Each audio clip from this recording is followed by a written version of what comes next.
All right, so today's panel, this panel, the after lunch panel, is called The Oral and Written, Cultures of Transmission Among the ʿulūm, and I'm your chair, Anthony Quickel, and I am a research fellow and doctoral candidate at Marburg, and also have a joint PhD program with Aix-Marseille, and so I kind of wear a couple of different hats. But first, I want to thank the panel organizers, Torsten Volina and Christopher Ball, for organizing the panel and including me in it as their chair. Yes. And before we begin, we thought that it would be nice just to speak for a couple of seconds about the themes of the panel. So the theme of the panel is about transmission of knowledge during the Mamluk period. And recent scholarship into this topic has focused on the centrality of the preservation and dissemination of knowledge. Recent studies, however, have placed an increasing focus on the usage of writing over orality, as well as the traditional historiographical tradition. Our panel attempts to understand how writing and other practices brought about changes in attempts to understand these new practices and the ways in which transmitted knowledge happened, as well as the constitution of authority. The panel's contention is that scholarly practices happen through various transmission frameworks and in a variety of different social encounters. Accordingly, the panel will look at manuscripts from different genres and explore their circulation throughout the Mamluk realm and in interregional networks. Institutional changes and settings, as well as the role of the individual scholar within them, is also an important part within the scope of this investigation. And finally, it is important to consider the contents of transmission alongside their modes and frameworks of their transmission. The panel asks questions such as what factors contributed to the transmission of manuscripts, whether it was through academic exchange or patronage. And then also important here is the question of how are works disseminated or preserved, whether it's through book markets or within religious endowments. So thinking about these themes, I'd like to introduce our first panelist, Ahmad Atassi from the Louisiana Tech University, whose paper is entitled Analyzing the Interest in Transmitting Ibn Sa'd's Kitāb al-Ṭabaqāt al-Kabīr during the Early Mamluk Period. All right, thank you very much. What distance? This is better or this is fine? This might be better for you. This might be better. Oh, it's more confusing. Hello, everyone. My presentation is an ongoing work. I took a sabbatical year after 8 years of working in order to finish my book. And probably you all know this feeling when you are in your middle of your PhD and you think you have a great topic, and it seems to you that you are not going to finish because the data is not working with you. And then you convince yourself that it should work and you should find a more intelligent interpretation. And I am in this phase, in the more intelligent interpretation. So this is an elaboration on my PhD dissertation, which was the history of the transmission of Ibn Sa'd's Kitāb al-Ṭabaqāt al-Kabīr. It is a very interesting book, and it has a very interesting history. You know, I started actually trying to prove the authenticity of early Islamic reports, and then I thought that it's probably better to prove the authenticity of the book itself. So beyond that, I started looking at its history beyond Baghdad. I mean, during the Baghdad period and beyond Baghdad, and I really noticed very important and very interesting observations. And then Torsten suggested that I come here because I was talking to him about all these sama'at from the Mamluk period, and I thought, well, this is great. So in my effort to make it also relevant to Mamlukists, I encountered more challenges, and they have been, and since the first day here, I've been learning and adding to my knowledge. So, and I hope I will add to your knowledge, and you in return do the same for me. First of all, book history. We have been doing a lot of that in this conference and in other conferences very recently in the past 2-3 years at Mesa, for example. But people never called it book history because, you know, God forbid you have book history in a manuscript format, but you do actually. It's an agent. It's physical form, and it is, you know, intellectual form. It is a social agent. It's a political agent. It's an intellectual agent. So my challenge for the book was define the topic. Define, what do you mean I'm studying book history, especially as an agent? It's not bibliography, it's not just transmission, it's just the effect, is more the effect of the people or okay, let me rephrase that. Position yourself on the page of the book while they are reciting it. What do you see? And try to interpret that. So that's a challenge. The second is trying to extract some social history out of it, not to stay within the intellectual history. So the Book of Chamberlain has been very, very helpful because it goes into a theory of practice, you know, Bourdieu and habitus, and that's been very, very helpful to position myself at a really individual level, not a high sociological, not psychological, just right there with the individuals, networks, and exchange of symbolic material or capitals. Okay, so now I have also to make it relevant to Mamluk history, although the book seems to be part of the Muslim tradition. I wouldn't say Sunni, not established. It's very hard to establish that, actually. It's part of the tradition. It makes sense to transmit it, but actually it does not make any sense to transmit any book. A book has to survive. It's very hard. It's like one of these animals that just been born. It's very hard to survive. And as a presenter this morning mentioned, that a book disappears because people want it to disappear. They don't want to teach it. They are not interested in it. Okay, so a good vantage point is to consider the book as a nexus, as an intersection of intellectual, social, political, and economic factors. And this is when you start to see that, okay, you're going to have some results. So if I summarize that, trying to establish the topic with a statement, I would say, how and why did this particular book make sense to people who were handling it? Buying it, reciting it, transmitting it, reading it silently, by the way. Some of them read it silently. And they said, I thank this and that for lending me the book so I can read it.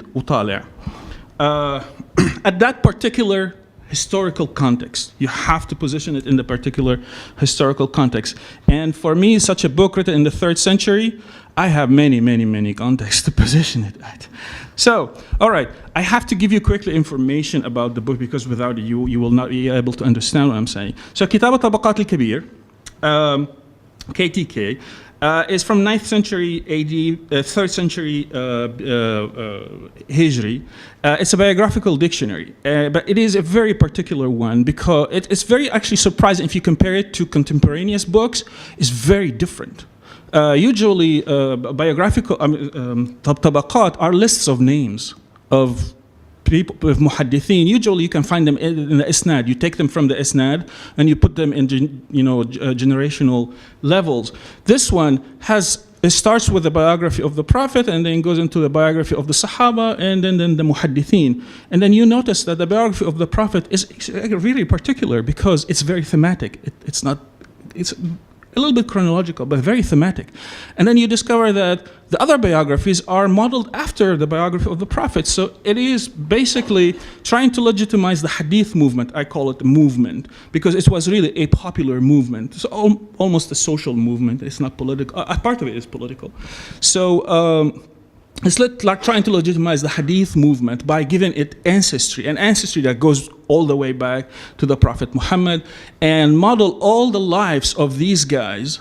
And some of them actually were very controversial, intellectually and politically. But he kind of weeded out all these controversial stuff and presented to us a pious history. Some people call it hagiography. It is pious history. It has lots of historical material, but it is pious history.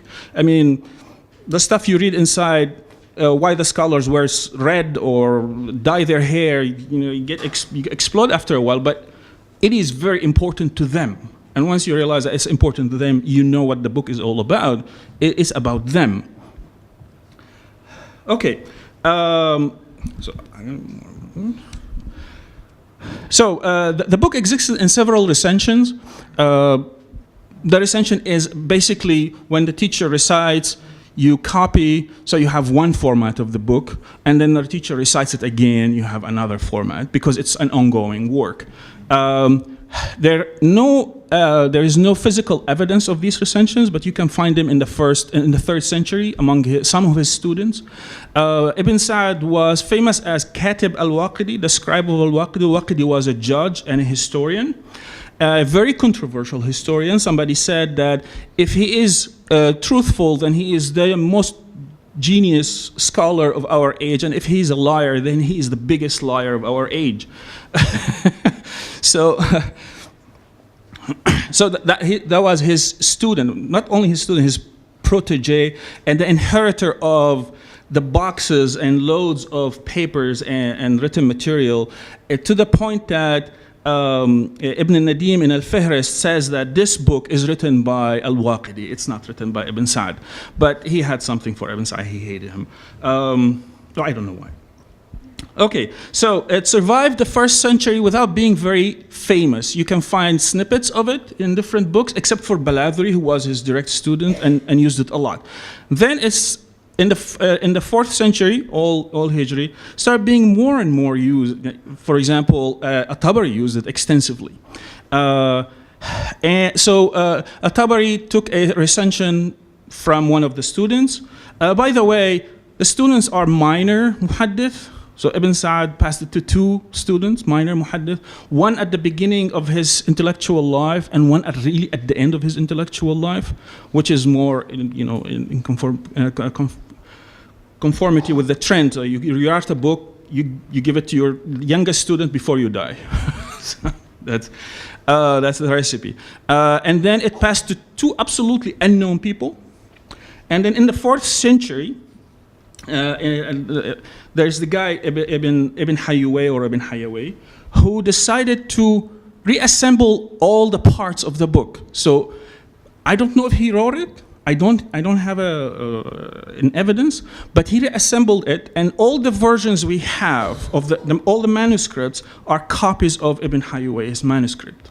So you could say he wrote it, he rewrote it, but there is no evidence. So he reissued it. And this is really very crucial to survival of any book. You see, at some time, there is a teacher who did not write anything. He never had any compilations, but he spent his life teaching. And by the way, Ibn Hayyaway was not a full-time teacher. He was the agent of a rich guy, and so but he has lots of money. He has some money, and he spent his life just in the afternoons, probably teaching this material. And the indication, if you find a biographical dictionary, they say he transmitted al-Kutub al-Kibar. It's grammatically not very correct, al-Kutub al-Kabira, but al-Kutub al-Kibar, that's the term that you always find. From Ibn Hayyaway, the tree naturally branches out. So you have students and transmitters. So it's like a lot of hadith from the Prophet. You have a single line, and then from one person, it's right to branch out. The 5th century, you have al-Khatib al-Baghdadi also not popularizing it, but using it a little in his book. And then Khatib al-Baghdadi had some running in with the law sort, and he had to go to Damascus, and he took a version of the book with him, and he sort of transmitted that version, the abridged version in Damascus. And it's important to know that why al-Baghdadi actually left Baghdad for about 10 years and lived in Damascus is what they call the fitna of al-Basasiri, when the Seljuks were about to come to Baghdad, and then al-Mustansir, the Fatimid, tried to take over. So he he had an agent called al-Basasiri who tried to take over Baghdad, but then the Caliph called on the Seljuks, and the Seljuks entered Baghdad in 1055. So that's called the fitna of al-Basasiri. But al-Baghdadi also had another fitna around him. He was, I think he was Hanbali in the beginning, but then he decided to go Shafi'i. And then the Hanbalis of Baghdad, they're really rowdy and dangerous bunch, so they start throwing stuff at him. So he left to Damascus, came back at the end. Another important stop is the 6th century, where it starts appearing in Syria, in Harran, of all places. By the way, Harran is a really vibrant center of learning, but we don't have much of it remaining because probably the books disappeared through invasion or probably famine or ta'un, the plague. Ibn Asakir goes to Baghdad and he brings the book with him. He does not teach it. And by the way, I have a rule of thumb: the person who writes does not teach. The person who teaches does not write. It's not correct all the time, but if you want a reputation as a compiler, you don't teach. You teach your book. You know? So you take the material, you refragment it, and you regroup it in a new book, and you teach it. So that's introduction to Damascus. The introduction to Aleppo is through a Damascene guy who decides to, we'll see him again, who decides to go to Baghdad. He learned many of these compositions, large compilations, and then he settled in Aleppo. In the 7th century, okay, in the background is the 7th Crusade. Persons from Cairo would come to Ibn Khalil in Aleppo, learn the book from him. In 647, the Mamluk rule starts officially in 648. The Mongols sack Baghdad in 656. They also sack Aleppo in 658. And then al-Dimyati appears in Cairo, and he teaches the book, among other things. And al-Dimyati is the first person who transmitted the Ṭabaqāt, who is also a prolific author. All of them were not. Okay, so I have several sama'at from Aleppo and then from Cairo. So if we get to Cairo, it'll be great. I don't think we'll have time. 5 minutes. Oh my God. Okay, so this is a handwriting of Ibn Khalil. Supposedly this is his manuscript. The sama'at are very confusing because if you see here, see at the top, that's the handwriting of al-Dimyati. Okay, underneath it is the handwriting of his student, yeah, but these are the sama'at of his sheikh. So al-Dimyati was lazy, did not write the sama'at when he was in Aleppo.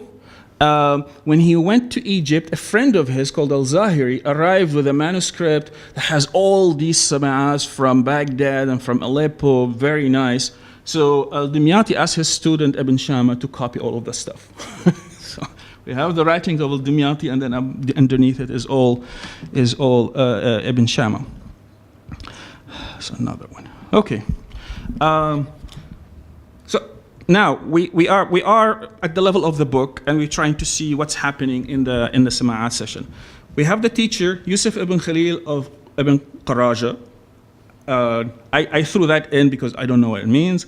He's a shoemaker and remained a shoemaker for the rest of his life. So Iskafi and Udmi. Udmi would be like a leather treater, but Iskafi is a shoemaker. The place is his house, and Aleppo is full of madrasas, but this guy was teaching from his house.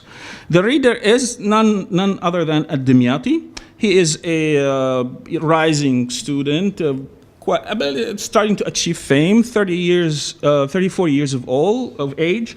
And we have records of 52 persons, and that's just a snippet. There some of them, and there are others. So I try to define them, segment them, the same thing that Chamberlain in his book tried to do. Between known and unknown people you can find in the dictionaries, people you cannot find in the dictionaries, mature and children, because there were lots of children, coming from a scholarly background or non-scholarly background, and this is the most probably for me controversial because not all of them were scholars. I mean, let's face it, the muhaddithin are not scholars. Fuqaha are scholars, the muhaddithin are just transmitters. And the fuqaha knew that. And you can go to the level of al-Muqri al-Darir, always, the blind guy. Chamberlain lumped them into the scholarly, let's say a scholarly milieu, which is true. These people kind of moved around each other. So you have mudarris, you have khatib, you have the son of a muhaddith. So if they don't have any identification, they would say the son of a muhaddith. And that would say it all for them. Strangers, as opposed to people who indigenous to the city, and this is very hard to figure out, because you could be al-Wasiti and you would be a fourth generation Aleppan. But I took something like al-Wasiti to be some indication of a foreign origin and probably a student passing through the city. So you see like the existence of a Dimyati, Azerbaijani, Wasiti, Dimashqi, Harrani, Nisibi, Harrani, Amidi, Tadifi, which is a village near Aleppo, Khaburi, which is in eastern Syria, it's on the news every day, and Iraqi, which is going to be destroyed very soon. 2 minutes. All right. Thank you. So I tried to do these statistics, and as somebody said in the first days, there's a joke, there's a bad joke, and there's statistics, which is very true in this case. Okay, so known and unknown. You have for this teacher, about 46 of the auditors are known. You can find them in dictionaries. So almost half. Not bad, not good, because about 50% of the people whom I consider interesting, Trotsky, whom I consider interesting, not the scholars, and I don't know anything about them. But, okay, nonetheless, we'll stick to the theme that this is a scholarly milieu. 33% of the known ones are children. And they are children of the elite. So the scholars are dragging their kids, 2 years old, 3 years old, up to 15 years old, and they're dragging them to do the sama'at. So for me, I highlighted the statistic that could be of interest. So about 33% young, and about 75% of the unknowns are adult. So the children came with the prominent parents. Okay, so now the known ones. Okay, thanks. So the known ones, about all of them are from scholarly background. All the known ones are from scholarly background. The unknown ones. So now, how do you know if the unknown ones come from a scholarly background? Supposedly, if they have a title like Sharafuddin and all of that, they are from a scholarly background, but I really doubt it. I think this is something you invent. I mean, if you are the child of a prominent qadi, he calls you Bahauddin Abul Mahasin from age 1. But if you are from a really unknown background, but you rise to eminence, then you give yourself a title, Sharafuddin Abdul Mu'min ibn Khalaf al-Dimyati. But I consider everybody with a title as a scholar or a potential scholar. So among the unknowns, 71% of them had a title. So they should not be unknown, but for some reason they are unknown, unless they are pretending to be important. I'm done? Okay, the last one, and I'll be done. The strangers. 88% of the people who are found in dictionaries are actually from the city of Aleppo. From the city of Aleppo.